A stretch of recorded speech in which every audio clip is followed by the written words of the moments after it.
आपण बघत आहात डिजिटल इंडियाचे डिजिटल न्यूज। ठाम मत मराठी न्यूज। धुळे विश्रामगृहात सापडलेली रक्कम म्हणजे शासनाच्या तिजोरीवर टाकलेला दरोडा। दीपक केदार। धुळ्याच्या शासकीय गुलमोहर विश्रामगृहात सापडलेली रक्कम म्हणजे शासनाच्या तिजोरीवर टाकलेला दरोडा असून सगळ्यांनी जी लूटमार केली आहे ती लूटमार संगनमताने वाटून घेण्याचा कार्यक्रम शासकीय विश्रामगृह गुलमोहर या ठिकाणी सुरू होता। एखाद्याने पोटासाठी चोरी केली तर त्याच्यावर खंडणी, दरोडा, मोक्कासारखे गुन्हे दाखल केले जातात।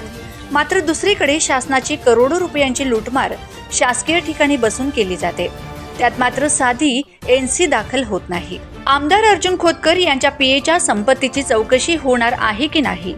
अर्जुन खोतकर यांचे पीए या निमित्ताने एक्सपोज झाले आहेत। या प्रकरणी खंडणी आणि दरोड्याचा गुन्हा दाखल झाला पाहिजे अशी मागणी ऑल इंडिया पॅन्थर सेनेचे राष्ट्रीय अध्यक्ष दीपक केदार यांनी केली आहे। ठाम मत मराठी न्यूज साठी सोपान देसले, धुळे।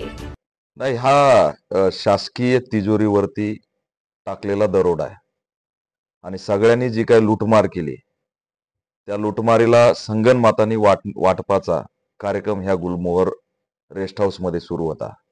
आमची मागणी आहे की अतिशय भयानक आणि दुर्दैवी आहे, एखाद्या पारधी समाजाने पोटाच्या खळगीसाठी थोडी काही चोरी केली तर त्याच्यावर दरोडा, मोका असे गुन्हे दाखल केले जातात।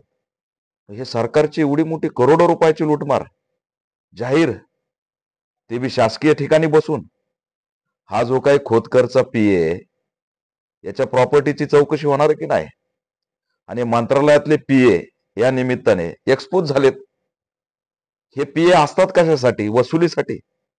मग यांना वसुलीखोर म्हणायचं का पीए म्हणायचं हा प्रश्न आमच्या पुढे पडलाय। जनतेचा पैसा यांच्या बापाचा नाही। आणि म्हणून काल जी कारवाई झाली ती दाबण्यात आली अशी आम्हाला शंका आहे।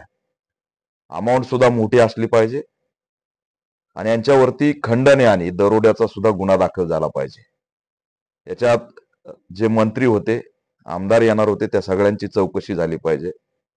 आणि पीएनी आणि या मंत्र्यांनी आणि ज्यांनी पैसे आणून दिले या त्रिकोणांनी कुणाकुणाशी व्हीडीआर सीडीआर वरती चर्चा झाली, किती अमाऊंटची मागणी झाली याची सखोल चौकशी झाली पाहिजे, ही आमची मागणी आहे।